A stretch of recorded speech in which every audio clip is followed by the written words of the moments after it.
Good morning. Welcome to the Carla Marie and Anthony Show. My name is Anthony. I'm Carla Marie. We are currently in Hype Train Level 4. Oh, Jews. Which, did you say, oh, Jews? What did you just say? I did. But I meant to say shoot and G's? G's. You know what's funny that we How say... come I don't hear it in my headphones now? Oh, here, hold on. You should. Well, I also turned it down, so it might not feel like you're hearing it in your headphones, but you are. Lisa, thank you for the gifted subs. Here's the question, though, Carla Marie. After you just said, oh, Jews. We say, oh, geez, all the time, right? Which is short for Jesus. And he is a Jew, right? Well, no, Jewish? but why can't we use that phrase for everybody? Like, what would you say? Would you say, oh, Moses, if you were Jewish? Oh, I thought you meant just everyone's religion. What do you mean? Like, because I said... Oh. Well, no, I know, but I'm just saying Oh, Catholics. Oh, Catholics.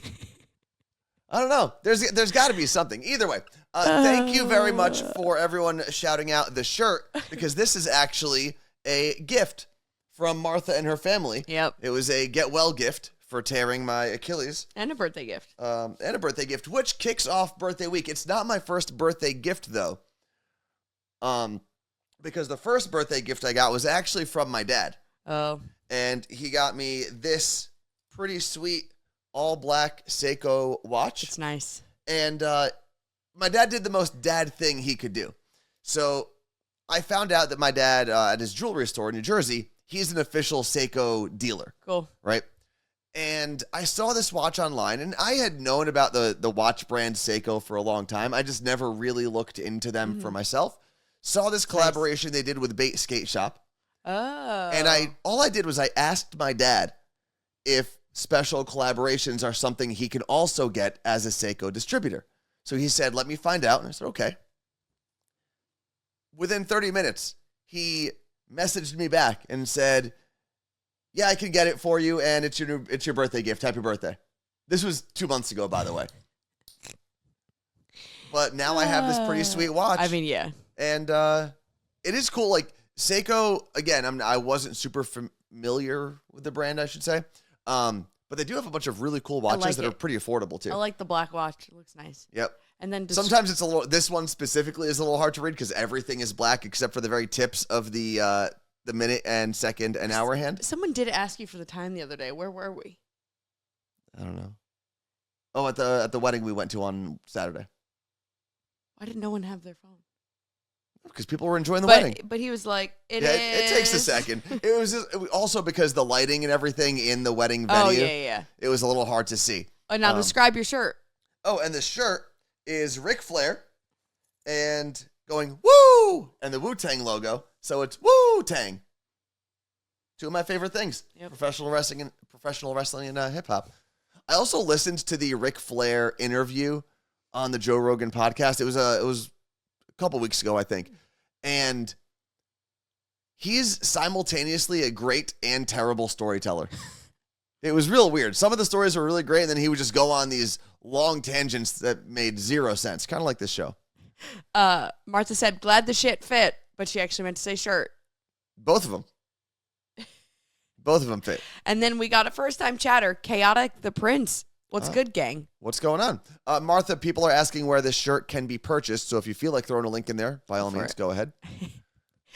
Tisha TMP said, it's my birthday week, too. Same as Anthony. Happy birthday week. Lisa and Jen, thank you very much for those gifted subs that pushed us through Hype Train Level 5, which means, Carla Marie? So, Seattle Cocktail Club was busy getting married this weekend. All of them. The whole club. All of them at the same time. So they didn't make us shooters, but we got these buzz balls, so I figured we could do maybe one or two of these. Okay, sure. This is 15% alcohol. We'll do 2 buzz balls. And it's the chocolate one, so it's perfect for breakfast. How about this, Carla Marie? Yes. Pour 2 shots. I'll take those 2. And then you pour 2 more shots, then you take them. It's not fun when we don't do them together. No, okay, fine. You're right. How old is Tones without the beard? Much younger than he is with the beard. I think they're going to make you shave it for surgery. No, they're doing the wrong surgery if that's the case. They're going to do a lobotomy. I am going to have to shave the back of my leg, or they're going to shave it, or someone's going to shave it. I'm going to shave it. Why would you shave it? They'll shave it, but I would love to do it for you. I think it would be a nice little ceremonial thing. All right. Cheers to you, Carla Marie. Cheers to everyone who supported the stream. Chaotic Prince, though, where you been if this is your first time chatting? And then one more. Let's do it. But would it be okay? So everyone's saying they shave it in the chat. Oh, we should live stream the shave. You're right, Vanessa. Would All right, well, we're gonna finish this. Oh, sweet. If they shave it in the operating room, wouldn't it be nice of me to shave it beforehand for them? Like go in there smooth sailing, you know? Yeah, I'm sure they'll like do more, but like if I shaved it that morning, so there's no stubble. Like whose job is that? Because I would love to be the hospital shaver. Like, I think it's a nurse. I think like our friend Maggie does it, I believe. Text her. See if she's shaving a leg or a ball sack or something today. Whatever she shaves. She's an ER yeah. nurse. Which so and ER granted, surgeon nurse. If you're an ER, no one's prepared for that normally, so they're not shaved when they walk in or roll in or however they get into the ER.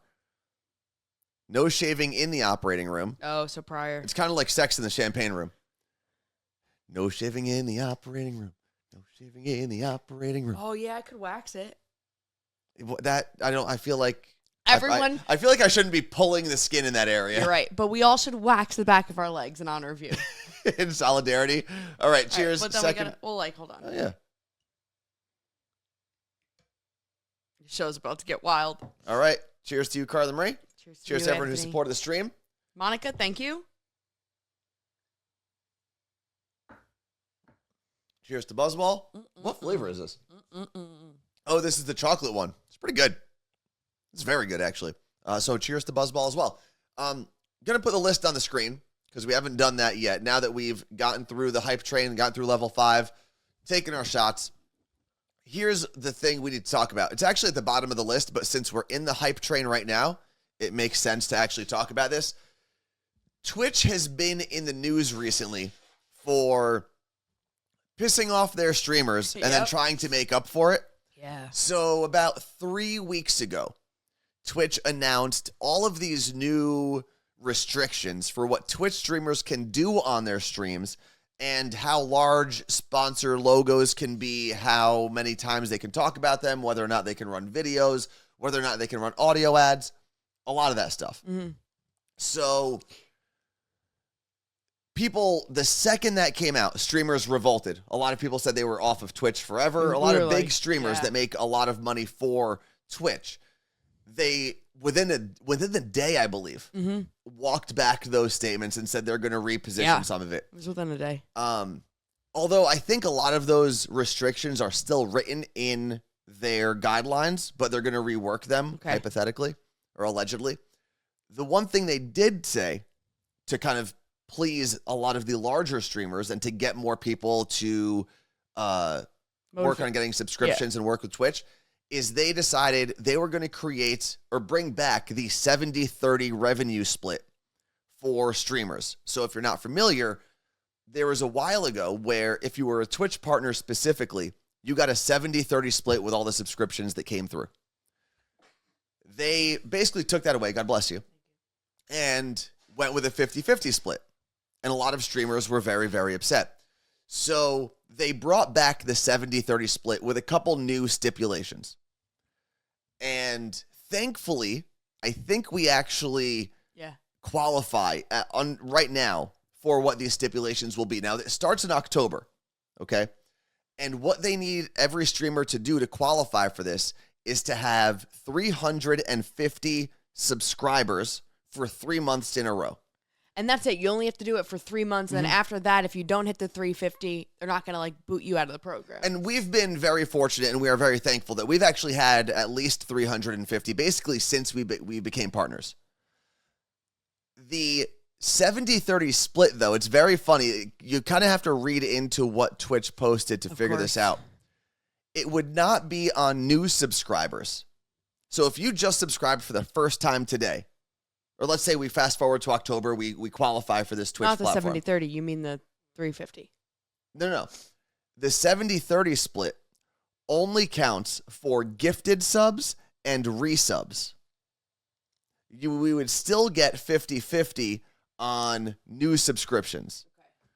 And thankfully, we have this great community that keeps coming back every month, so we don't really have to worry about that.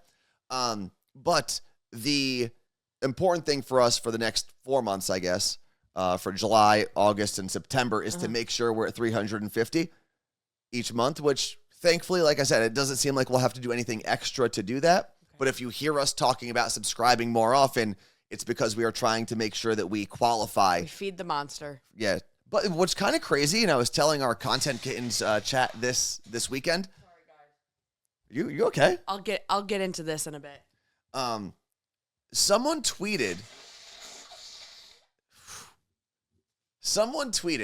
that only 250 accounts or something would qualify for Twitch's new 70-30 split. And we're in there. Which is wild to think of the fact that we would actually qualify. Now, I don't know how accurate that number is. People can post anything they want on Twitter. Mm-hmm. But it's kind of crazy if that is true. If it is true, you know what? I would like to have a meeting at Twitch. And say what? Just to, being in your top 250, I think we should get a one-on-one. You think they're going to have 250 one-on-one? I had 250 meetings a month when I was in radio. That's true. That is true. But it's kind of crazy to think of a couple things with that. One, if it is true, like I said, it's great, and it is a gold star for everyone who's part of this community that we've been able to achieve that. Two, it shows how few people can actually create a consistent revenue stream on Twitch and create a community like this. Yeah, it's wild. Because that's what it really comes down to, is creating a community like this. Now, there are probably more than 250 streams on Twitch that have more viewers. Oh, yeah. On a episode-by-episode basis or whatever, a stream-by-stream basis. But I don't know if anyone has a community that's as strong as this one. No. So thank you to all of you. And facts. Hopefully People say we it to can us. keep this going through September. That way, October, we qualify and we're good to go. People say it to us all the time. There's no messing with this community. Mm-hmm. They come out to support, whether it's a physical, come to something, or online, or whatever it may be. They do not mess around. And we're we know. And speaking of coming to things, let's go backwards on the list, I guess. Okay, well, can I talk about why I'm sneezing? Oh, yeah. Do the booger report. So I started doing SLIT, which is sublingual immunotherapy. I make sure I wasn't saying letters. Okay. Immunotherapy. So I have it in the room. I'll bring it for show and tell tomorrow. All of my allergies are put into bottles, and then each night before bed, I drop it under my tongue, wait 30 seconds, and go to sleep. So basically what I'm doing is it's the equivalent to an allergy shot, just not getting into my bloodstream that quick. When you put something under your tongue, it does happen pretty quickly, but not the same as a shot. Not directly into your bloodstream? Right. But there's no match against my allergy medicine right now because I'm literally putting it into my body. Okay, but you're putting the allergens into your body, which does that heighten your allergic reaction for the first couple, however long? Yes, and then after a certain amount of weeks, I'm supposed to double it and so on. I think I do it for 6 months. There's a pattern I'm supposed to follow. Okay. But the first night I did it, and I was warned about this, but I didn't know what was happening at first. I was like, why am I so itchy? And the itchies, I guess I'm also... The itchies? The itchies, I'm falling asleep now faster, so maybe I don't feel it. But it's just, I feel like it's working, and I really hope it is. It doesn't sound like it's working. No, well, it's literally day 3. So how do you feel like it's working if you're all boogered out? Because it's triggering something in my body. Oh, okay. I got you. Yeah. So. Yeah, this house is going to be like a hospital ward, Scotty. But for the most part, it goes away. It's weird. We got to start doing this show later. Why? It goes away within an hour or two. Well, I don't know what to tell you. I'll just wake up early. I think what you need to do is take a shower before the stream and get all those boogers out in the shower. You say this to me all the time. I know. It works. I promise you it doesn't work. It works. Okay. It works. You just don't know what you're talking about. You don't know your own body. I know mine. My left eye has been twitching since Saturday, and it's driving me insane. It's a slow twitch. I don't know if it's from this or what. All right. Moving backwards on the list, because we started with the new Twitch payout and talking about how great this community is. Hold on. I got to do a good blow, and I don't want to do it to Mike.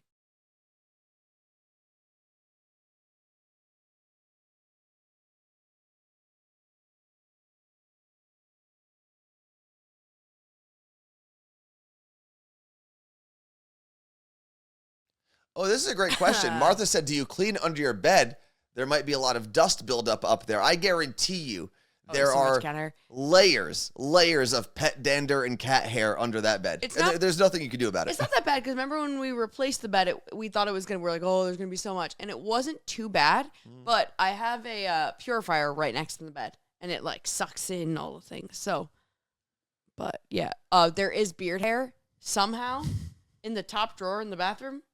I think it's because you use that comb. Well, I use the comb, and sometimes I put the buzzer in there. But that's where my toothbrush goes. What? You put the buzzer in there? Not in the same plastic container, no. But in the same drawer, yeah. I had to pull. There's nail clippers in there. It's stiff, but the nails don't stay in the clipper. No, but I'm just saying, there's a lot in that drawer.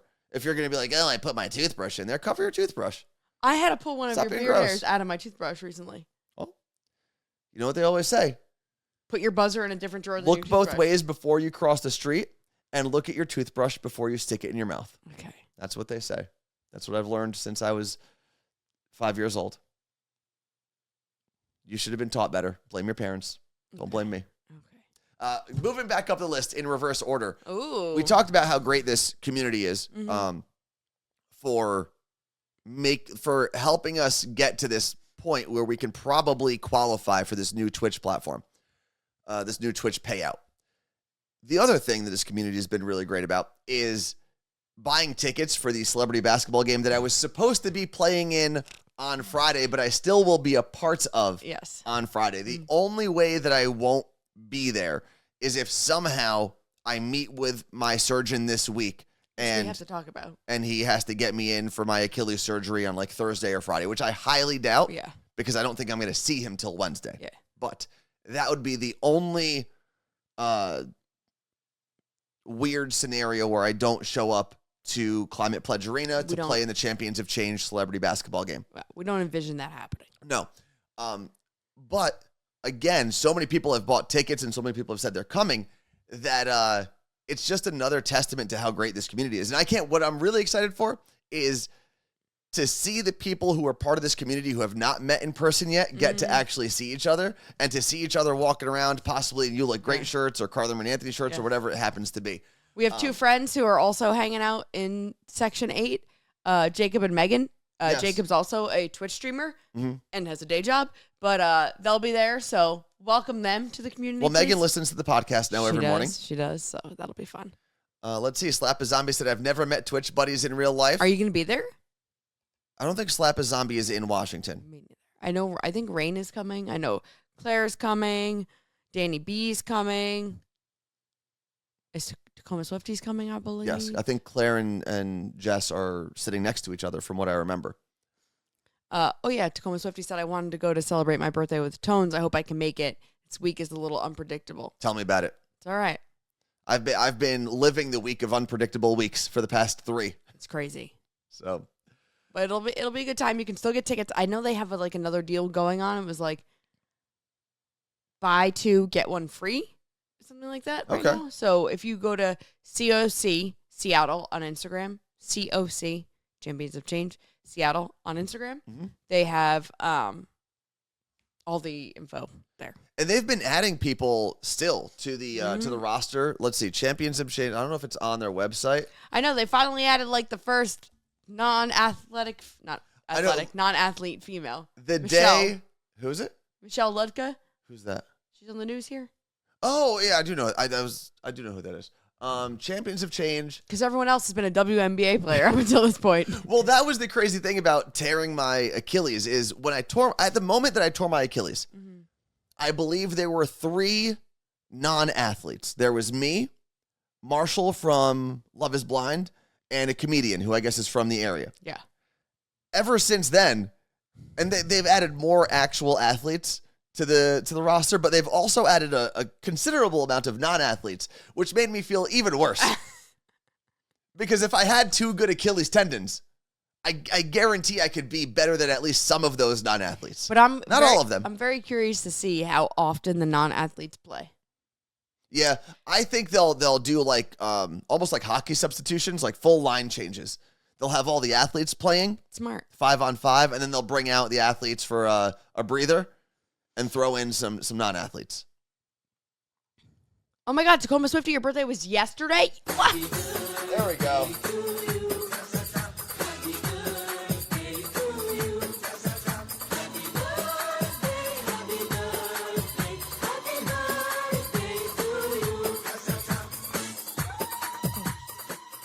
Happy birthday, Jess. I have to set a reminder. For what? Something. Okay. That second shot today, Jess, that was for you. For Tacoma Swifty. So let's see. Champions of Change. Where's the roster? Oh, that's the tickets. It's on Instagram. Here we go. It's not there. Events? Almost positive it's not there. Yeah, I don't know why they do that. Basketball. It's last year. Yeah, that's where. Because they just added, I think, 2 more football players and basketball players. Let me double check. Well, we should talk about is going with the flow about you haven't gone over what happened at the doctor on Friday. Okay, we're going in reverse order, right? Yeah. So, going with the flow. So the first thing is, after my first 2 days of being super depressed about tearing my Achilles, not being able to go to my buddy's bachelor party, and then missing this game, not being able to play in the game. Because I will say, those first 2 days, mentally, not great. I don't know what clicked. I don't know if I just needed those 2 days to sulk, to feel better. I got to a point where I just said, whatever happens, happens. If I need surgery, I need surgery. If I don't need surgery, great. And I'll deal with the surgery and I'll deal with the recovery as it comes. I'm not going to sit here and feel sorry for myself. I'm not going to sit here and stress about every decision that has to be made down the road. I'll just make those decisions when I get there, and I'll plan accordingly, right? I am already working with people to figure out the best way to rehab this thing. But a lot of people would come up to me or text me and say, I feel so bad. And so do I. Trust me. I feel bad that I can't participate in things I want to, but can't really do anything about it at this point other than deal with it the best way possible. And Carla Marie was at the gym with me yesterday, and I was finishing up my last set. I was doing chest flies, and some guy who I've never talked to before in my life. It was the sweetest moment. Yeah. I thought you knew him at first. Until the very end, he said, what's your name? Never talked to that man for a single second before. And he comes up to Anthony. He's like, dude, I just want to say you are such an inspiration. And I was like, don't laugh. And I'm like, because I was sitting right there waiting for him to finish. Yeah.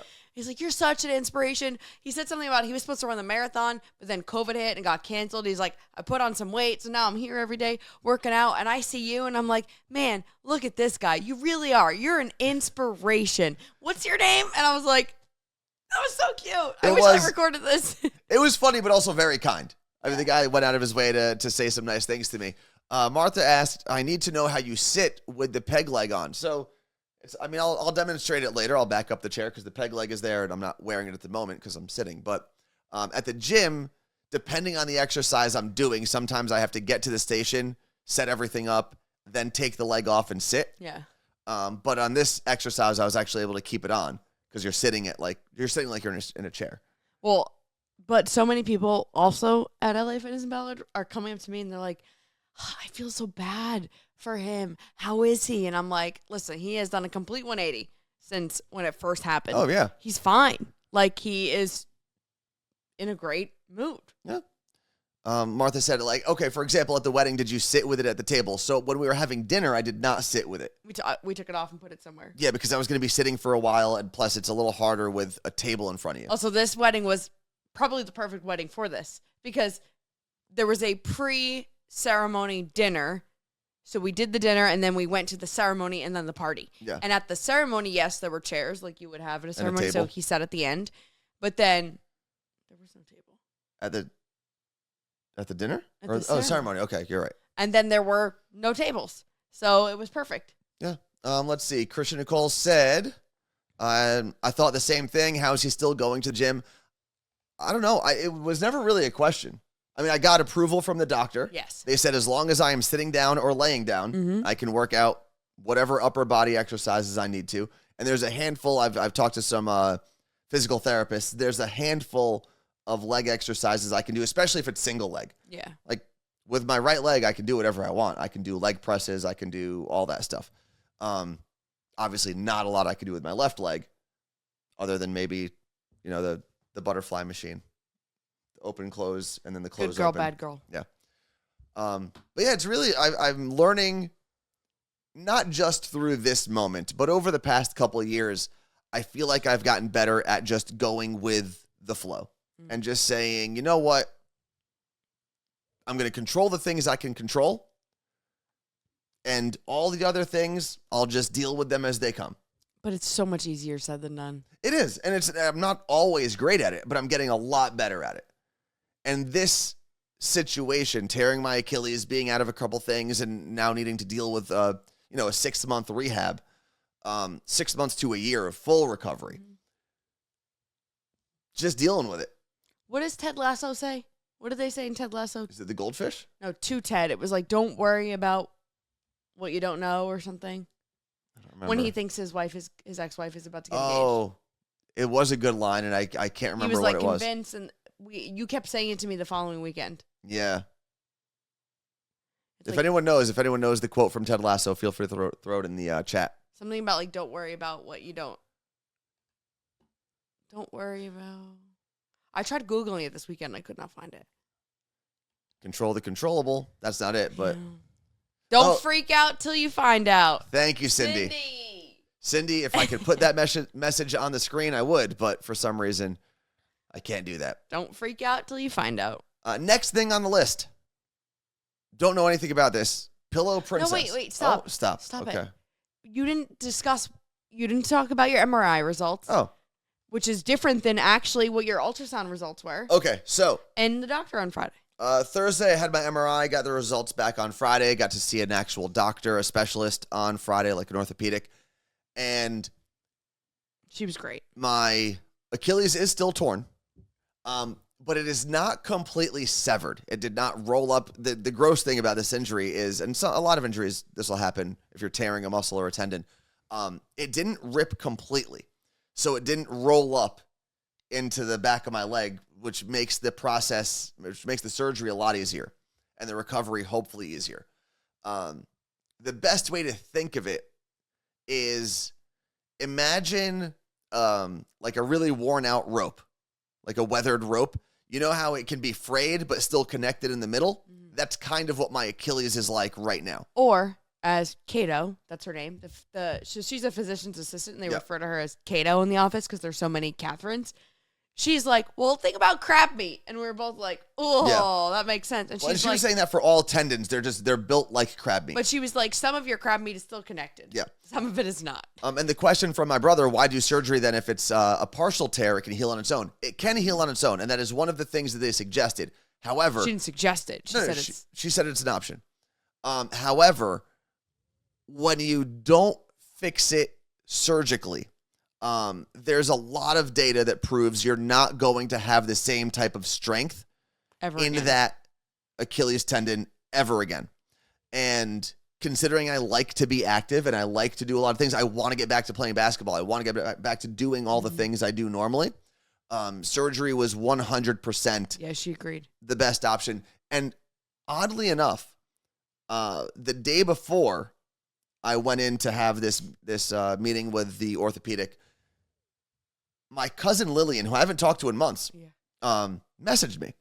And she said, she saw that I had torn my Achilles, and she told me that she did the same thing in high school, and they didn't surgically repair it, and she still can't go on really long runs or do a lot of the things. This was 20 years ago, basically, that it happened. So with that in mind, and with the fact that the doctor told me that I wouldn't have the same strength as I would in my right foot, I said, you know what? Right. It's not like you're 80. No, no, I want to do things. My goal is to play in this tournament this basketball game next year. Oh boy. So I want to be back to running and jumping and being as strong in my left leg as I am in my right. Apparently my aunt's boyfriend, who's in his 70s, tore his Achilles last week as well and needs surgery. What is dating in your 70s like? They've been dating since they were in their 30s. Oh, okay. So it's not like they're partner. like... I just said partner. Okay. They just never got married. No. Okay. At what point do you just say, like, husband and wife to make things easier? Partner.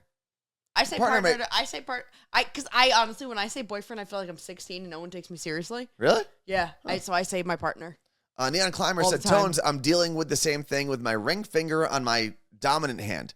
I still have to get an MRI to determine if I need surgery. The PT guy thinks my tendon has rolled down below my wrist. Yeah, if that's the case, you are most likely going to need surgery. But wishing you a speedy recovery, because that's annoying, especially when it's your dominant hand. Because I'll tell you what, I can do nothing with my left. I can barely brush my teeth with my left hand. My cousin, a year and a half ago, maybe, something happened with the dog, and she was like trying to get the dog. Whatever happened is her wrist went through glass and severed tendons and nerves, I believe. Had to get surgery, everything.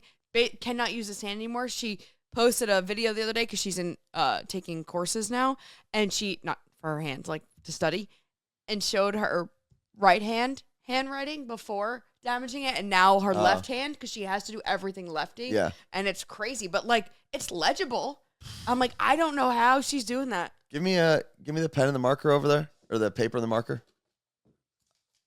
I don't know if I could write my own name with my left. Oh, I've never done it. Hold on. I'm going to do Anthony with my right.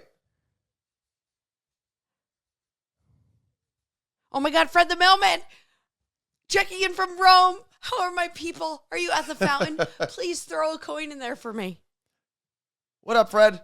Okay, so this is with my right hand. Are you drinking wine not and great, having not great terrible. pasta? Oh. I don't even know how to do that.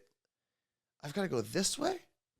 How do lefties do this without getting their hands like all gross? That's the problem. Okay. He's at the fountain. What fountain? Which fountain? The one. I don't know. The one from all the movies. I don't even know what it's called. Jolly Russian Buddha said, who sent mail to Rome? That would be great if they were just like, hey, I got this package I need you to take. Fountain. Trevi? Is it Trevi? Or Trevi? It's definitely Trevi. So what's so cool about this fountain? I don't know. You throw a do? coin in there and you fall in love or something. Who knows? You could do that at the mall.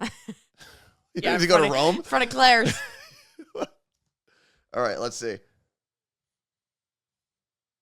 Oh, Fred's also left-handed. Left-handed people are more creative, right? That's the thing. Use a different part of I look like I'm writing on the bottom of Andy's shoe in Toy Story. It's not that bad. It's actually not bad. Like, it's clearly legible. I'm going to try. Yeah, but it took way longer. Oh, well, yes, Anthony. It'd be like writing with your foot. Did you ever have the people come to your elementary school that had no arms? Did you ever have that? Maybe.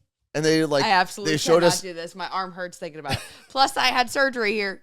Okay, let's see it. No, this is I'm being 100% serious. I remember in elementary school, I forgot which grade it was specifically, but it's probably 4th or 5th. We had this couple, both of them, I think the man, I believe, had one arm and the woman had none. And they showed us like their special van that they can drive with. Okay. How to really think. Yeah, I think I actually did better than you did. Your letters are different. I'm not being like you have more. Like I have more circle letters. You have more. Straight. Oh, I see what you're saying. Yeah, you're right. I guess it's not a one-to-one comparison because of the different letters. If I write your name and you write mine, it will be. Let's see. Maybe you're still gonna beat me. Yeah, you're still gonna beat me. So no one else has had people with no arms come into their school? Okay. Yeah, no. Christian Nicole said people like that came into my school too. But the whole idea was they were showing us how people with certain disabilities get around and how they work and how they live. They had their own car that was, I'm trying to think of the differences. I think the guy had to drive because there was a steering wheel, but like they had all these different contraptions in the car to allow them to get in and out easier, to allow them to navigate a little easier. And the woman showed us how she writes everything with her feet. And it was wild. And the craziest thing to me was not that she wrote with her feet, but that she did it on a table. Because if you told me to write with my feet, I would do it on the floor. But she was able, like, the same way I have my hands on top. How old were you guys? Oh, I was in elementary school, 4th or 5th grade. There's no way kids weren't laughing, though. Or were you just so scared? I really, to be honest with you, I really don't think, I can't recall or you guys anyone acting inappropriately. I'm not saying that, but it takes one person to go, for everyone to lose their minds? Yeah, I don't know. Because not that these people don't have their limbs, but that there's a foot on the table using a utensil. I think we were all amazed, honestly. And I do think if it was middle school, I think it would have been different. Elementary school kids, everything That's is fair. like, the world is just this wonderful place. Yeah, that's fair. Where everything's amazing, right? Like you're fascinated in every new thing you see from, kindergarten to fifth grade. So I can't, maybe I'm just not remembering those moments, but I really don't remember anyone being rude or laughing at them. Justin said they're still nice at that age. Yeah. Neon Climber said, I just watched a video of a girl with no arms put on a necklace with her feet. It's crazy. I literally can't do a necklace on my hands. But it goes back to going with the flow. Like at some point you just go, this is my life. I'm going to learn how to do the things I got to do. And I'm just going to roll with it. Oh, so I still wrote my name better with my left. So next up, writing with our feet. Should we do it? No, that's going on the... That's an OnlyFans. That you got to be. Which we don't have, but... That should be how we start it. People would watch. Like regular non-feet people would probably pay to watch it. Martha said, when my kids see people with prosthetics, they go up and ask them about their robot arms and legs. Here's the crazy thing, and people do, everyone has asked me about all the things I got going on with the walker, the peg leg, and the bracelet I'm wearing, or the air cast. I love that about kids, that they will ask every question. It's one of my favorite things about hanging out with my little cousins, Christian and Ryan, is the second something is unfamiliar, they will ask. There shouldn't be any shame in it. No. But as we get older, older, how you ask, they're like, of course, obviously being respectful. Of course. But I feel like, especially with the amount of information we have access to now, people feel dumb for asking questions. Like we're just supposed to know everything because every piece of information is in the palm of our hands. I think, good or bad. I think my only thing with asking is I don't want to have someone dig up a traumatic experience. If it's like that's a war vet who just doesn't want to talk about it, I know that's probably only obviously a percentage of people, but like there was the guy that worked at Costco in a wheelchair and he had both of his legs amputated. Mm-hmm. And I wanted to be like, dude, tell me about your life. How do you do this job? And how did this happen? But I don't want him to be like, well, I was in Afghanistan and got my legs blown off and everyone else died. Like, I don't. I can see that. And that's where my head goes. And that is a very empathetic way to look at it, right? To say maybe this is something more recent, or maybe it's something that you haven't really gotten over or worked through. But I think we need more of those conversations of people just asking one another about their lives. And I don't disagree with that. I don't know I guess you just gotta. It's honestly one of the reasons, and it was just announced we're going to be on this panel at an event called Morning Show Boot Camp. If you've been with us for a while, this will be our third panel for a different topic at this event. It's a huge radio event. It's the Coachella of radio. It kind of is. We should all have to dress like it's Coachella. It's like everyone in radio has to go at some point in their life. It's like a rite of passage. But Ricky's also going to be on one of the panels, not on ours. She's hosting one. That's right. She is hosting. And you're hosting the panel that I am on. But one of the things that we're supposed to be talking about is why radio needs video. Mm-hmm.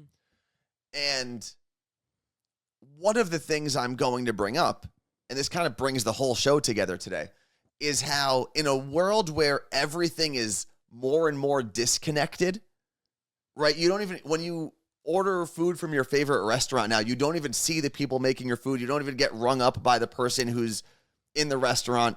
So a stranger picks it up and drops it off at your house. And that's your favorite restaurant, right? When you don't even go to the supermarket anymore and see people in your neighborhood. A lot of people are ordering that stuff to their house or doing, the, what's it called? Curbside pickup. Mm-hmm. So I love my guy, Fred Meyer, who brings me my groceries at curbside. We have seen the same person a couple times. He's the best. Is very nice. Talks to me about chickens. The chicken man. Yeah. By the way, he's the chicken man because he has his own chickens. Yes, not and he told us that he got his own chickens when egg prices got really high. It was great. But in a world where even just shopping, right? You click a button on Amazon, it's shipped to you, a stranger brings it over, you've never gone into a store. In a world where we're more and more disconnected, things like Twitch are so important because we have a whole community of people who are spending an hour or so every morning talking to one another. It's not about talking to us. That's the thing I love the most is everyone in the chat talking to one another, which is super important. Yeah, I think that panel is going to be very interesting because there's going to be the live streaming aspect of video. Mm-hmm. There's going to be the on-demand video. There's going to be social media clips. And then you've got an audience of people that are like, I want to do this for my show, and an audience of people that are like, I got into radio because there's no video and I never want to do this. Yeah. So it'll be very interesting. That latter group, though, is going to have, if they haven't made it at whatever point in their career they want to get to, they're going to have a very tough time. Yeah. Because there are people who are set in their ways. They have a great audience on the radio, and they don't need to do more because they established themselves 15, 20 years ago. If you're newer in radio or want to get to a different level than where you're at, not embracing video, I mean, you're going to be dead. I think there's very few people that are new in radio and don't want to embrace video. Yeah, I agree. And to the people that are older, I say, look at someone like Elvis, who did not need to do video ever, but more than embraced it before it was a thing. He hired a video person. I know not everyone can do that, but that was you. Yeah. And Elvis has been doing videos since like 2011, but people now are just like, I guess we should start putting video of our show places. Well, and even before I was doing it for Elvis, Garrett was doing a lot of videos. Carla Marie was doing videos, especially when you have someone or had someone like Greg T. He's not dead, by the way. He's just not on the show anymore. When you had someone like Greg T. who was doing such wild things and doing them in real life, that's the difference with Elvis's show, is a lot of those shows out there didn't have the resources or the personnel to really do the crazy things. Yeah. And with radio for a long time, you could get away with faking it with sound effects and whatnot. Greg T., he was really doing a lot of those things. When they put him in a shopping cart and threw him down a hill, he literally broke his back. Like that man, he literally got arrested multiple times. Yep. And that was all stuff that once video became more accessible, they were ahead of the curve with all of it. Mm-hmm. So yeah, we'll talk more about this panel as it comes closer. It's not until August, but yeah, Greg T in your pool. The amount of do you remember the Greg T in your pool? Yeah, well, I tried to get him to go to my parents' pool. So Greg T in your pool was a bit that Elvis Duran in the Morning Show would do early spring, like late spring, when people opened their pools, and it was essentially a prank. You would call the radio station and say, "Hey, we just opened our pool this weekend, and I want Greg T to jump in our pool naked." Right? Yeah. Basically. And it was to prank the rest of the family. So a lot of husbands would do it for their wives, whatever, either way. And I had to film a handful of those towards the end of that run. And trying to blur out, it's easier now with a lot of the programs there are, but at the time, I had to go frame by frame and blur out this man's penis. And speaking of, it's much easier if he's standing in the studio naked because more frames, he's just like sitting there, so I don't have to like click every one. But when he's sprinting from a Z100 SUV through a backyard, doing a cannonball, thankfully when he got into the cannonball position, I couldn't see his penis anymore. But man, it was difficult. And I had to sit there using Adobe Premiere frame by frame. And I'd have the blur here, and he'd move, and I'd have to move it over. And then he'd move again, and I'd have to move it over. It was, I just had to stare at that man. I'm going to ask you about this on this panel. Oh, man. So, speaking of this. Yeah. I was reading it. I didn't know how or when to bring this up, but this is perfect. Oh, okay. And I'm going to debunk this. There was an article I was reading, and it was about something called wiener amnesia. And apparently there's like a percentage of, like a large percentage of women that cannot visually recall in their minds any penis that they've ever seen. Any penis? And it's just like, it's something where you can't recall what it looks like. It's a traumatic event. So I'm like, can I? And then I was like, I can. I could never not see Greg T's penis. Well, that's because you're also seeing it out of context, right? Like, you're not seeing it in the context you're supposed to see it. Right. You're seeing it with like slabs of meat on his butt cheeks or jumping into a pool or whatever. But I don't know. I mean, I guess I remember what Greg T's penis looks like, but penises for the most part, they're all ugly. They're all the same. I don't know. Dicks are weird. Well, What? this advice article Dick amnesia. is a real thing. It's an advice article? Is it trying to tell you how to remember it? It wasn't even Vice the one I was reading it. Oh, Vice. Vice, not I thought you Advice. meant advice. Okay. If you had to pick all your ex's penises out of a lineup, could you do it? D in Palm Beach said art school peens were an experience. I bet. By the way, if anyone wants to try this, I think I finally fixed our phone line after months of it being basically broken. If you want to try to call us, 201-305-0894, just to see if it works. You don't even have to say anything. You say, just checking in. Call back to a previous comment today. Okay. I got some information from our friend Maggie, who is an ER nurse, about shaving in the So who shaves? operating room. I said, whose job is it to shave the patient prior to surgery? Do you do that? And she said, depends. Sometimes they'll tell the patient to do it. Sometimes they'll do it in pre-op. Sometimes I'll just do it in the room after they're asleep. Oh, after you're asleep. So that's in the operating room. Or is there a room they then roll you into the operating room? Yeah. Okay. I'm going to tell her I think it needs to be its own job and I want to do The it. radio fan just said, that's so weird. I was literally just wondering yesterday if I could pick out penises from a lineup No, you that can't. I've been with. And I was like, nope. Oh, man. Yeah, I don't know that I could. It depends. Like, if it's just that.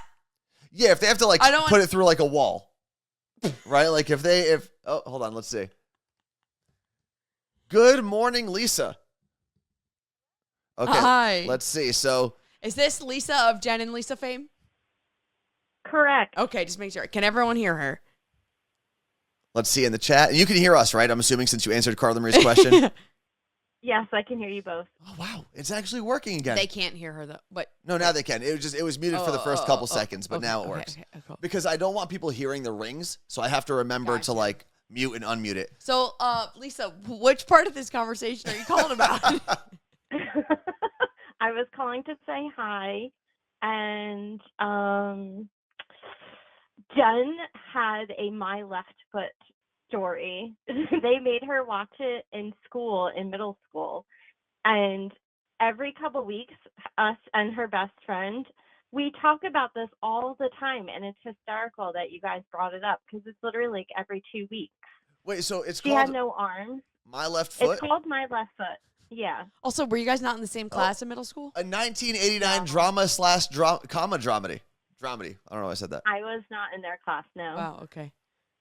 All right. And I asked that, by the way, everyone, they're twins. That's why I asked that, just in case Here, no one knew. Read the IMDb synopsis, Carla Marie. Okay, the true life story of Christy Brown, who was born paralyzed with a severe form of cerebral palsy. His left foot, the only appendage over which he had complete control. While doctors wrote him off as also being mentally disabled, his mother knows better and teaches him how to read and write. Would you look at that? Daniel Day-Lewis is in this? Christy Brown is a guy or a girl? That really threw Christy me. Brown is a guy, and it's Daniel Day-Lewis. That's wild. Well, you learn something new every day. I guess we have to watch that.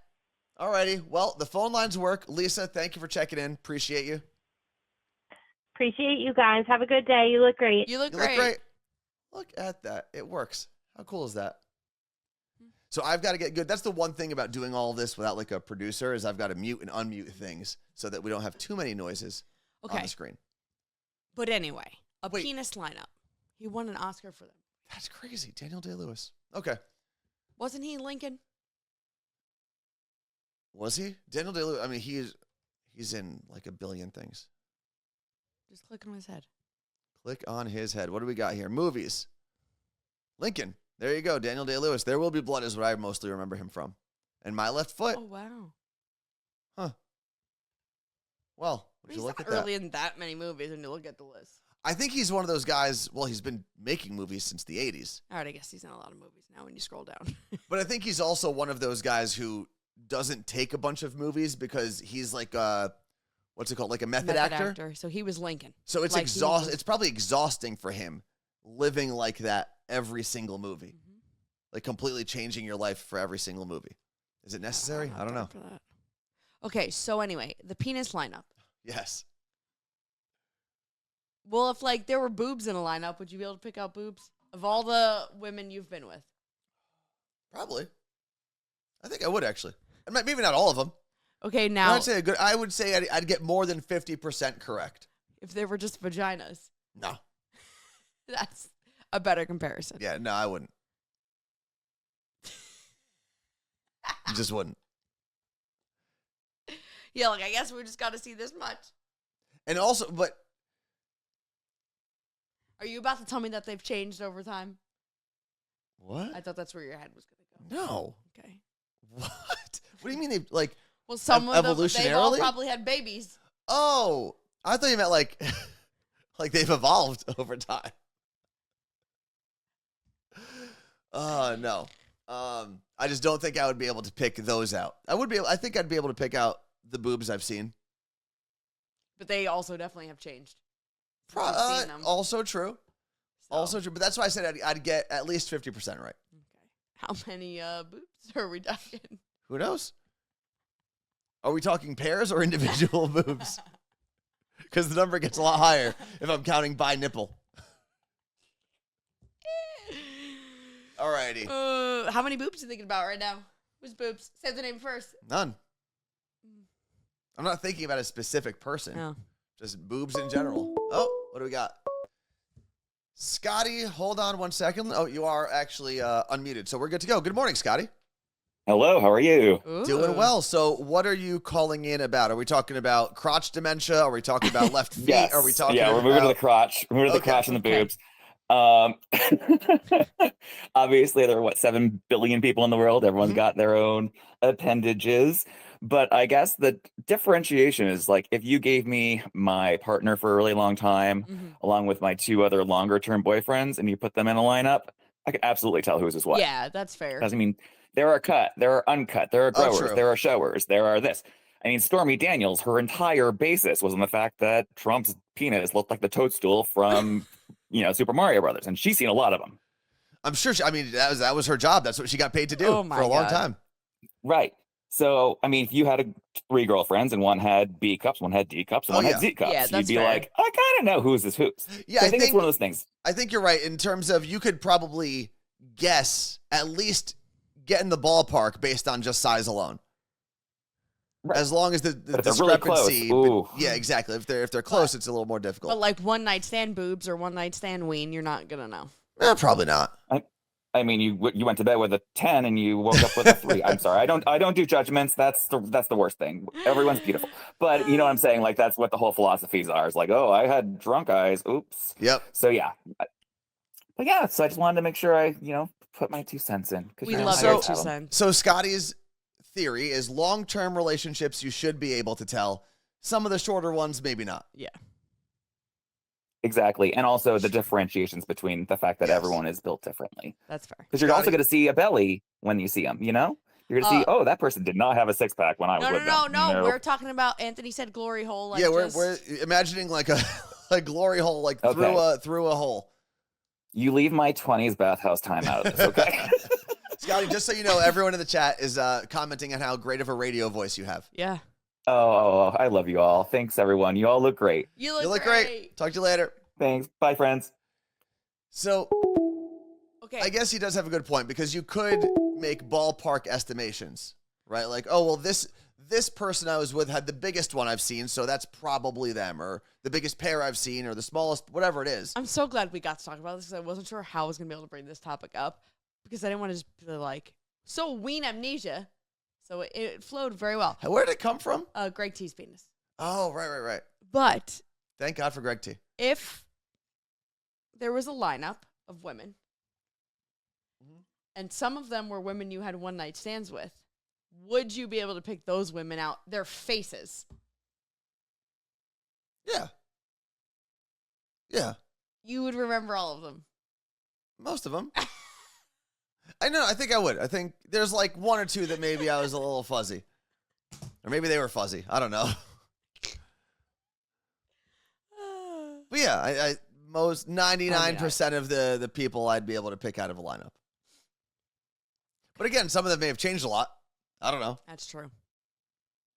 So, who knows? What else is on the list? Oh, That's man, true. we still have 2 things on the list, Carla Marie. Guys that were with me pre-boob job would not recognize That's my true. boobs. That's very true. Pillow Princess. Is this a You sex wouldn't know thing my as well? boobs pre-boob job. I would not. Pillow Princess. Oh, man, maybe Is this the same thing? should probably save this for another day, but Is this a sexual thing as well? yeah. So Jeez. I've been watching It's a Monday morning. the Ultimatum, the Queer Ultimatum on Okay. Netflix. And quick backstory of what the Ultimatum is: it's a reality show of couples that go onto the show because one of them says we either need to get married or end this relationship. So right off the bat, it's as toxic. And the first season they did were straight couples. And when you get there, you spend the first night or two with your significant other, and then you start like dating around at cocktail parties, the other people. And then you pick who you want to go into a fake marriage with for 3 weeks out of these people that showed up here. Who picks though? Like, what if 2 people pick the same I person? don't know how they do it, but it's a lot of like, I think everyone tells the producers who they want to be with, and then the producers tell them each how to pick at the dinner. Oh, okay. How to it's weird. So It's probably a flow chart somewhere. yeah. And then they are supposed to spend 3 weeks with this person and decide if they want to marry their significant other or break up with their significant other, and or maybe be with this new person. Okay. So that's what the whole base of this is. But now that it's queer, it's all women. And it's wild to watch because I was like, it's interesting because anyone can date anyone. Yeah. Where like the straight one, it was like, okay, you have this many guys who's around this many girls. True. So it was like, okay, whatever, anyone could. And I'm like learning so much about queer dating, just watching this and just the different conversations that they have than straight people. And one of the things one of the women said was like, oh, do you date pillow princesses? Well, I bet every woman you've dated is a pillow princess. They're like, no, I would never date a pillow princess. What is a pillow? I could never be with a pillow. And they keep saying, I'm like, the fuck's a pillow princess? Do people, without saying actually what it is, because I don't want to ruin it yet. Do people in the chat know what a pillow princess is? Because I have no idea what this term is. So continue, Carla Marie. So I had to Google it. Okay. A pillow princess is a slang phrase that describes someone, mostly an LGBTQ woman, who prefers to receive sexual stimulation more than they do to give it. Which also, honestly, there are definitely straight pillow princesses. Of course, I think most people would probably fall into that category because you're the one receiving pleasure. So why wouldn't you prefer that? I think in this situation, it's like a more of an always thing. Okay, always is probably not the best relationship to be in. Yeah. Okay, so people did know what Are it was. you a pillow princess? And if I had, I would definitely prefer it.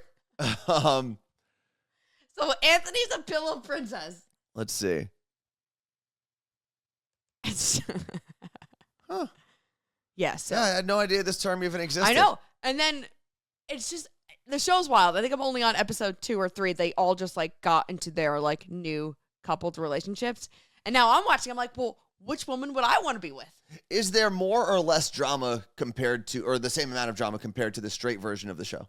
So far, there's the same, but everyone keeps saying, wait till you see the drama. My friend who watched all of it was like, oh my God, just wait. The drama gets great. So it'll be interesting. But she also did say it's so crazy seeing how communication is so much better. It's drama, but it's not like drama that could have been nipped in the bud because you communicated. Okay. Because it's women. So I'm very excited to see how that plays out differently.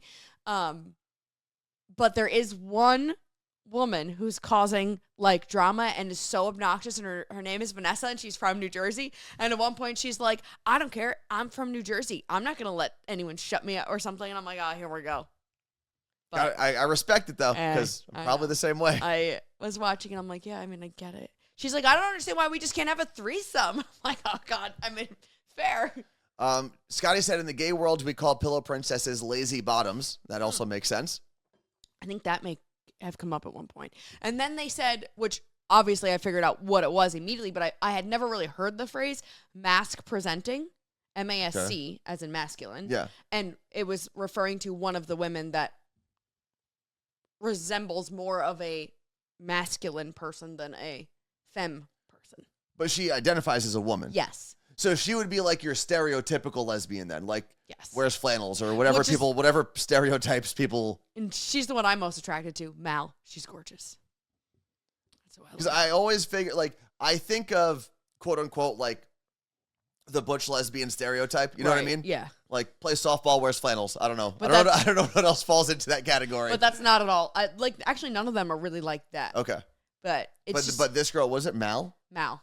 She's the mask presenting. Well, there's a few of them. Yes. okay. But someone's like, "Oh, I'm not normally attracted to people that are mask presenting," and I was like, "What's this now?" And I was like, "Oh, okay, that's what I thought it was." After I googled it, but I love that they did this. I love it. And whether you have ever been in a queer relationship or like don't ever, either way, anyway, just watch the show because it's so interesting to see how another world interacts in something that we all have interacted, like an intimate relationship. And it's so interesting to watch it. And I'm like, I think it's so educational and it just makes you more of an understanding person. Yeah. No, it's always great seeing, aside from the drama that you're going to probably seeing parts of a relationship. And granted, it's reality TV, so it's not real. Right. Right? These aren't real relationships. I wonder how many of these people were even in real relationships beforehand. They are. I doubt all of it. I think not they're all in believe a real single relationships, thing. But I think everyone's a little bit off if you want to go on these shows. Yeah. If you think to yourself, this is a good idea, I'm at a weird place in my relationship where we're not seeing eye to eye, let's go on a reality TV show and be filmed and recorded 90% of our days and be forced to live with strangers and fake being in a relationship, that is psychotic behavior. Whether it's the straight version of the show or the gay version of the show, doesn't matter. It's psychotic behavior. I could not agree with you more. It's like people who, if there was real people that went on Jerry Springer, it would be like that. But which we all know 99.9% of those were fake. Didn't he die recently? I believe he did, yeah. R.I.P. Jerry. Right? Isn't Jerry Springer has passed away? I'm sending a link of Twitch to my friend because we're going to talk about Jerry Springer was the mayor of Cincinnati? Like unofficial or official? Previous offices. Mayor of Cincinnati for 1 year. Mayor. No, you always say it like he died of wrong. cancer, yeah. Mayor. Oh, he just died recently. Yeah. April of 2023. I knew it. Mayor. You say mayor like mayor of Kingstown, M-A-R-E. That's how you say it. Isn't that the show? I think it's mayor. Mayor. Then you just say mayor all the time? I thought that's what the name of the show was. I'm an American. I say mayor. Hold on. Wait. What? What is the show? No, Easttown. It is mayor. M-A-R-E. Mayor, that's a different show. Yeah, I put two shows together. Okay.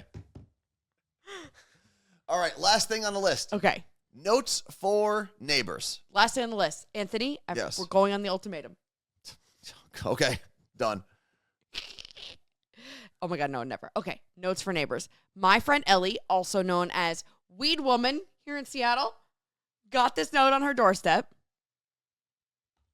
Bam, there it is. Her and her neighbor both got them. Dear neighbor, please turn off your upstairs north-facing light at night. It shines right into our bedroom. Thank you. It's the second time this note is apparently. First off, it almost looks like it's typed. It's not. That's great handwriting. It's okay handwriting. I don't know. It's just very clean. Anyway, not the point here. Dear neighbor, please turn off your upstairs north-facing light at night. It shines right into our bedroom. So, can I give my take? Yeah, absolutely. That's what we're here for. We live in a city. Mm-hmm. If you live in a city, whether the city has become more boisterous since you've moved here, there's been more buildings popping up, you live in a city. There is light pollution everywhere. I moved into my townhome, and the first night I moved in here, I realized, oh crap, there's a street light outside of my bedroom window, and immediately ordered blackout shades. And since then, guess what? The street light has never bothered me. Yeah. So yes. Now, I don't know. It's her rooftop light. And the reason she keeps it on is her daughter's like bedroom area gets that light. and she wants that light in her room at night. She does not want it to be dark. Can you get a nightlight? I'm sure maybe it's different. I don't know. Okay. The reasoning, but that is the specific light that she wants. I think, like, dude, what? And he's giving this to other people the same note. Okay. And then we know it's a man because he was caught on camera. Okay. On Ring. Now, here's the thing to think about. If he's doing this to multiple neighbors, right? Maybe because of how some of these townhomes are built in Seattle, it's not like you get your plot of land and then there's someone behind you and you're the only two houses kind of back to back. The way a lot of these townhomes are built, there are a lot of windows facing one another. Mm-hmm. And I can only imagine if you've got like 4 neighbors and all of their windows are facing your bedroom and they're all on, it could feel like there's a spotlight shining into your room. And I understand, yes, you can buy blackout curtains. I totally understand that. Okay. But also you could turn off your outside lights. No. Ellie looked and said that at night he has a shade and it's wide open. He's not even closing his shade. And that's tough. Here's the thing. Yeah. You know how many times you're going to sit here inside with this guy? Oh. Is it Ellie calling? She's watching. Scotty's calling again. Back. All right, Scotty, good morning again. Hi again. Okay, so I missed that last part. I just caught it. So I agree with he should at least try the shade. But we actually had to go to our town constable to serve one of our neighbors because he had a floodlight pointing down, and 6 of us, even with blackout curtains, could still see outlines, bright outlines of light. And so we tried doing the nice note thing, and lo and behold, he was like, he called me F-bomb after F-bomb after Q-bomb, and I was like, oh, I guess he was such an a-hole. And so I ended up, my other neighbors, I love her. She's like, I'm calling the constable. And the constable went to his house and said, we're going to find you $20,000 if you don't turn off that light. What? Okay. And it hasn't been on since, but he still yells at us every day. Well, yeah, but you know what? I mean, you got what you wanted at the end of the day. Hopefully he's not yelling like, those things, but. The other words. But I mean, I'm just sorry to interrupt again. No, you're fine. But it'd be nice if you could try maybe a shade or pointing it slightly down and just saying, hey, you know what, this is what we can do to try to be, rectify, or maybe get a less bright bulb, something like that to kind of like, or dimmer, show you're trying. So I agree with you. And the thing to remember is this is an outdoor light that is on, correct? Yeah. Because the outdoor light then shines light into the daughter's bedroom. And that's the goal. Yeah. Okay. So I think the fact that it is an outdoor light is the problem. Okay. Is Scotty still on? He doesn't need to be here for this part. Well, Scotty, we'll let you go. Thank you for calling us again. Okay. I don't want to make you sit there. You look great. Bye. You look great. We have an outdoor light outside on the downstairs part of our house. And there have been times where I have said to Anthony, like, we want to keep the light on at night sometimes when, like, there's animals or overnights. We're like, people are like broke into cars nearby. Like, let's get the light on, whatever. I'm like, do you think it's like shining right into the neighbor's house? Because it could shine into 3 different people's homes. Think about it. True. And I only think of our neighbors, right? And he says, fuck them. No, I turn it off all the time. You literally said fuck them. I turn that light off. Freddie Marie the situation. No. Every night, I actually turn that light off. I may have said it jokingly once, but I actually turn that light off. I really do. I make sure of it. No, we got to put the light on because then it keeps the animals away. I think front porch lights are fine. And there's a lot of details here. You want to keep the front porch light up. They could shine in people's houses. Front porch lights are fine because especially if you live on a street with street lights. Because the street light is brighter than your front porch light, and the front porch light is used to illuminate the area in front of your Ring camera for security. Okay, but what if this guy's bedroom faced the street like mine does? That is the brightest light I have ever seen in my life. But it doesn't. But what if it did? Then he wouldn't have an argument. Well, then he should just pretend like it's a street light. But he wouldn't have an argument. I think number one, I do agree that yes, he should have. If the first issue should be close your curtain. See, but right? Here's the thing though, like when you send notes like this, I would go rent a flood, like one of those movie set lights.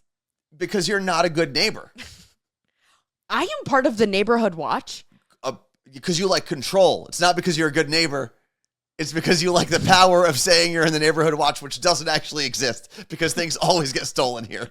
So you're the worst. I can protect. You're the worst neighborhood watch. I just report.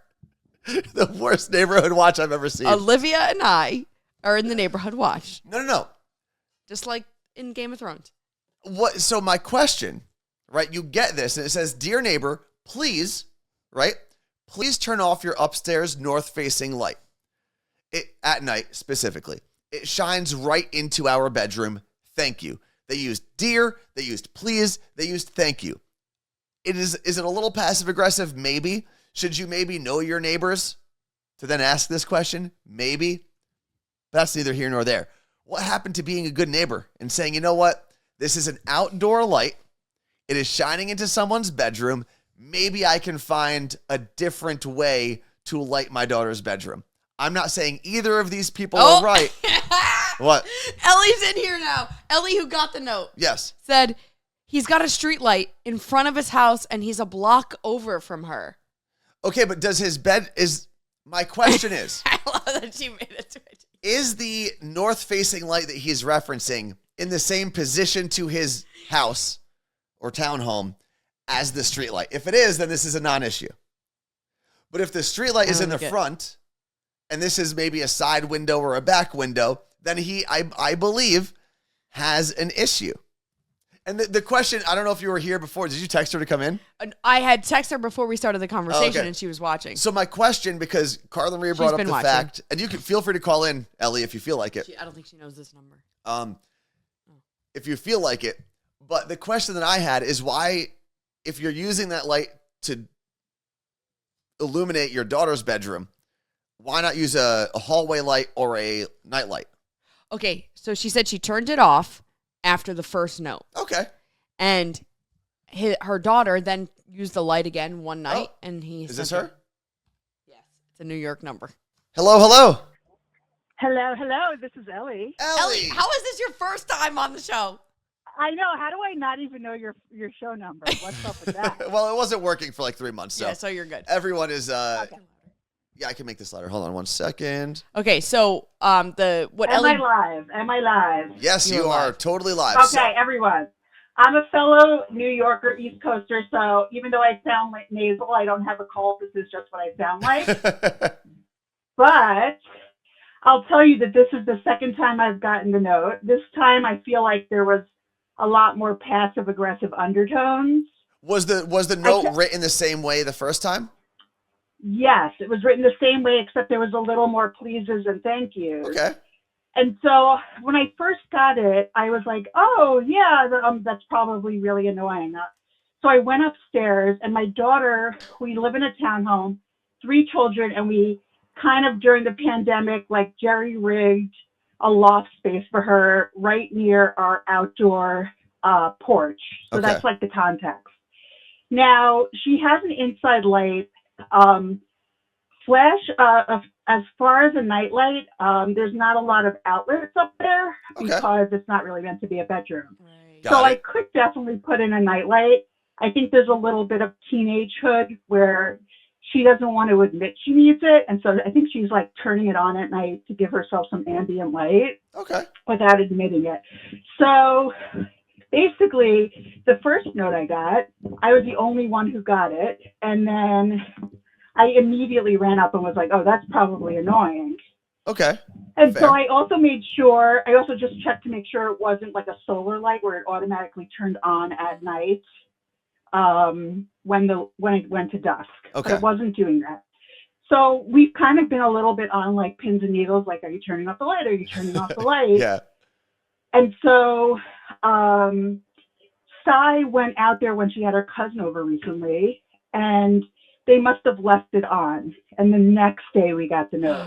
Got it. Okay, so it was something that you were trying to control for the most part. A little bit like, yeah. And then, so also to be fair, I mean, don't you feel as like New Jerseyers, New Yorkers, like if you want to live somewhere that there's no ambient light, don't live in a city. That's what I said. And Carla Marie said that, and I don't disagree. I think if you live in one of the most densely populated cities in America, Yeah. you can't control every light source that reaches your home. Okay. I do agree with you. Ellie, Correct. is his house Correct. also a townhome, or is he in an No, old school so he's home? he's got one of the old school homes. Yeah, I definitely think, so I'm a Gen Xer, so I'm like the generation above you. I would say looks like he might be my generation, maybe hovering between Gen X and baby boomer. I can't tell based.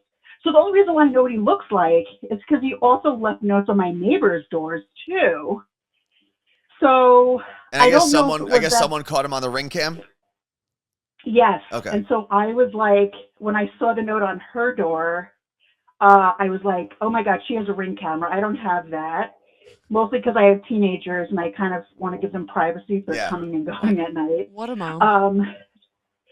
So she had a Ring camera, and I am very close to my neighbor, and I'm like, please, I need to know what this guy looks like. And so I know someone who lives on this block, and I guess she's an old woman in the neighborhood who follows my Instagram. Yes, stories. I know exactly who you're talking about because she messages me too. I'm not She's gonna awesome. say. Yep. Yeah, she's awesome.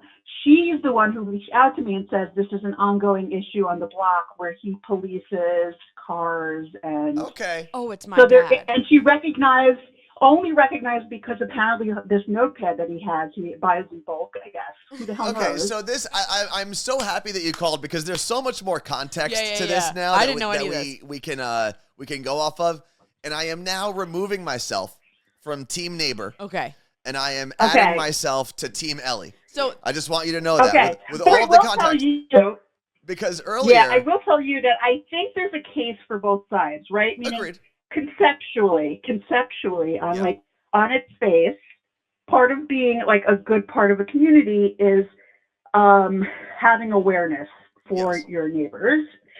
But I will say, as far as being a New Yorker goes, I would have much preferred a knock on the door and him introducing himself and be like, hey, I know I'm being annoying and it may seem a little bit like too much of a request, but can you XYZ? Yeah. And I'd be like, so cool. And I'd be like, oh, let's turn off the light. Did you turn off lights so that, Kira's screaming in the background. It's the Seattle passive aggressive.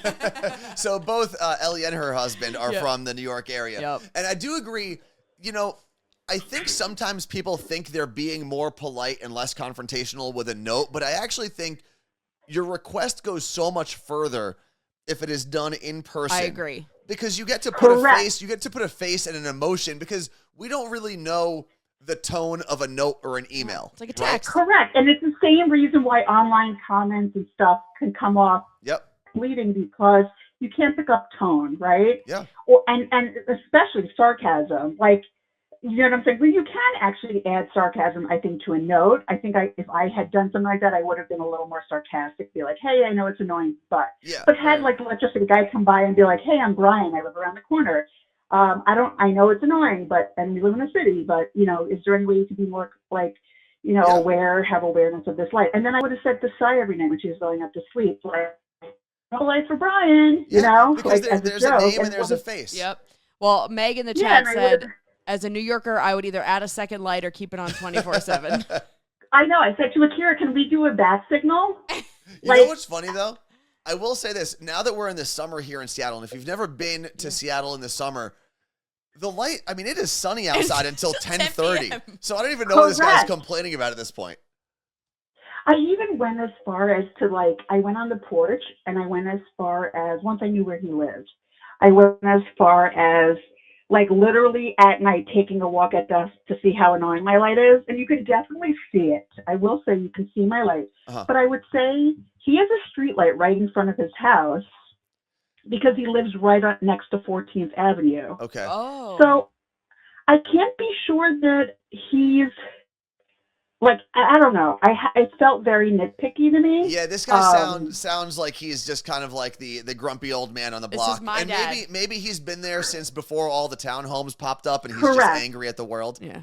Yes, I think there's a little bit of that, and the irony is that he's about to get some new townhomes built right across from him. He's in trouble. Oh, so you won't even be one of his problems.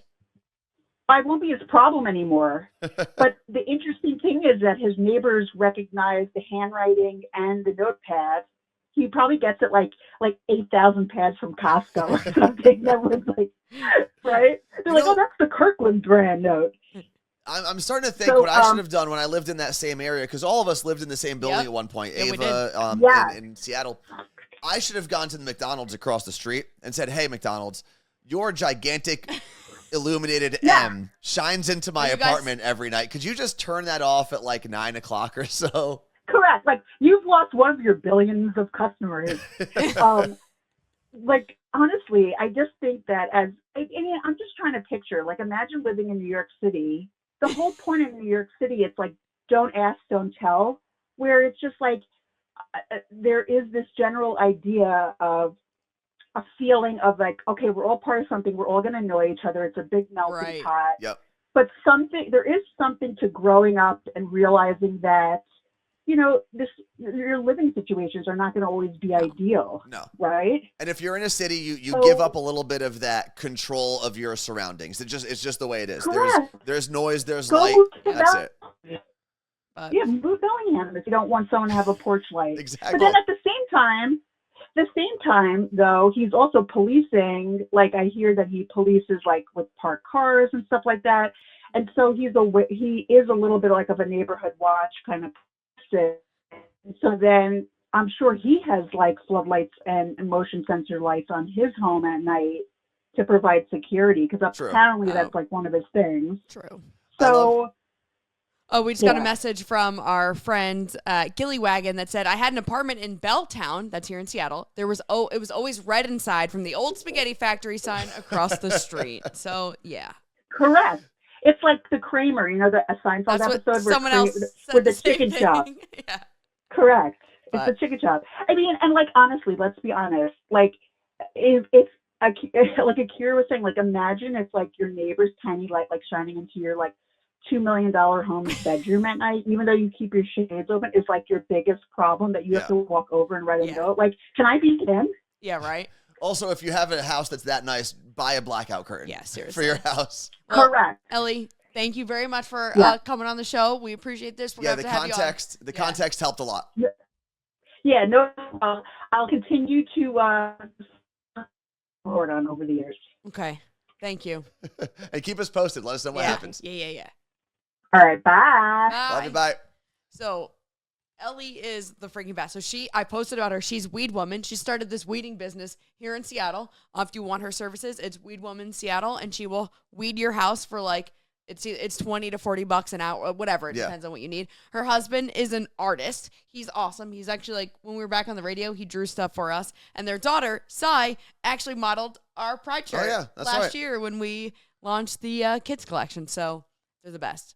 For $20 an hour. Yeah, not $420 an hour. Although if anyone wants to pay her $420 an hour, she can buy her neighbor blackout curtains. It's not an hour. It's $20 to $40, depending on. I don't want to, mislead anybody. But again, if anyone wants to pay that much, by all means. She's also my cat sitter. The best. It is 9:30. Damn. We've been on for about an hour and a half. Thank you very much for hanging out with us. We'll be back here tomorrow. And there is a new episode of the Morning Show podcast. If you haven't listened to it yet, please do, because that's pretty important. And also, did I do it? What are you trying to do? Make that happen. Okay. I didn't know if that was what it looked like. Gilly Wagon's in here. Gilly Wagon got married this weekend. Woo! So, congrats to Jeff and Amy. It was a really, really fun wedding. It was a good time. There was a nacho bar. The nacho bar. There was a whole charcuterie, like. It's called a grazing table. A grazing table? It makes me feel like I'm a cow, which I ate like one. So maybe. A grazing table. There were puppets that were walking around. It was so much fun. And it was an event that was put together in very much Gilly Wagon fashion. Mm-hmm. Just fun, different. There was, what are those people that spin on the ceiling? Silks? Not aerialist. Aerodynamics? Aerialists. There were aerialists. Helgeen said, my name is Amy and my husband is Jeff, and I keep getting very confused. Well, you're also married, but this was not your wedding. Yeah. All right, we are out of here. Don't forget, check out the Morning Show podcast, available wherever you listen to podcasts. Peace out. Peace out.